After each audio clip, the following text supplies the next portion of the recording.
Chapter 12. Hard Time. I was sold to a baker who Jerry knew, but the baker's cart driver was a man called Jakes, who drove with the bearing rein up. This made it difficult for me to pull a heavy cart, and I found the work very hard. One day, after 3 or 4 months of this, I was pulling the cart, which was much heavier than usual, up a steep hill. I had to stop several times to rest, which didn't please Jakes. "Move on, you lazy horse, or I'll make you," he shouted, and he hit me with his whip. After a few more meters, I had to stop again. The whip came down across my back once more and the pain was sharp. I was doing my best, but the driver was still punishing me cruelly, which seemed very unfair. Jakes was whipping me a third time when a woman hurried over and said, "Oh, please don't whip your horse like that. I think I can help, if you'll let me." Jakes laughed. "Oh, he can't use all his strength when his head is held back with that bearing rein," the woman went on. "If you take it off, I'm sure he'll do better."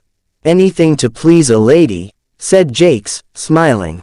The rein was taken off and I moved my head up and down several times to help my aching neck. "Poor boy, is that what you wanted?" said the woman, patting me. She turned to Jakes. "If you speak to him kindly and lead him on, I believe he'll do better." Jakes took the rein, and I put down my head and moved on. I pulled the cart up the hill, then stopped to take a breath. "Well, that helped," said Jakes, "but if I went without a bearing rein all the time, the other cart drivers would laugh at me. It's fashionable, you see. It's better to start a good fashion than to follow a bad one," said the woman. "Many gentlemen don't use bearing reins now." She gave me another pat on the neck and walked on. After that, Jakes always took off my bearing rein when I was going up a hill, and that made my life easier. But pulling heavy carts day after day slowly began to exhaust me, and a younger horse was brought in to do my work. I was sold to another cab owner whose name was Nicholas Skinner. He was hard on his drivers, and they were hard on the horses. We worked long hours, had no Sunday rest, and it was a hot summer. My driver was just as hard as his master, and he had a cruel whip with something sharp at the end which often cut me and made me bleed. It was a terrible life, and sometimes, like poor Ginger, I wished I was dead. One day I nearly got my wish.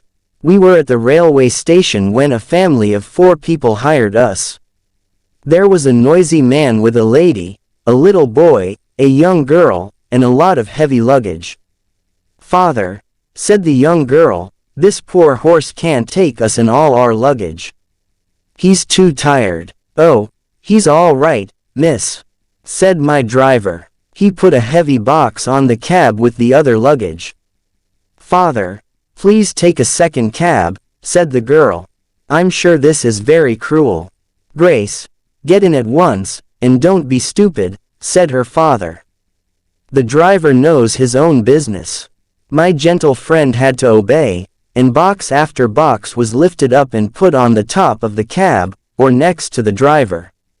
Then the driver hit me with his whip and we moved out of the station.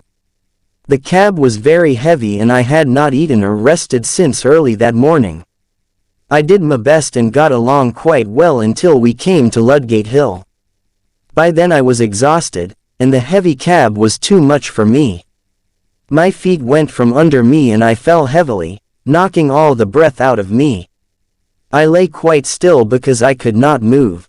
Indeed, I expected to die. There were angry voices above me and luggage was taken off the cab, but it was all like a dream. I thought I heard the girl's voice saying, "Oh, that poor horse.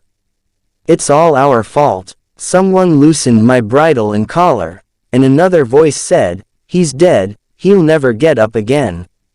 I heard a policeman giving orders, but I did not open my eyes.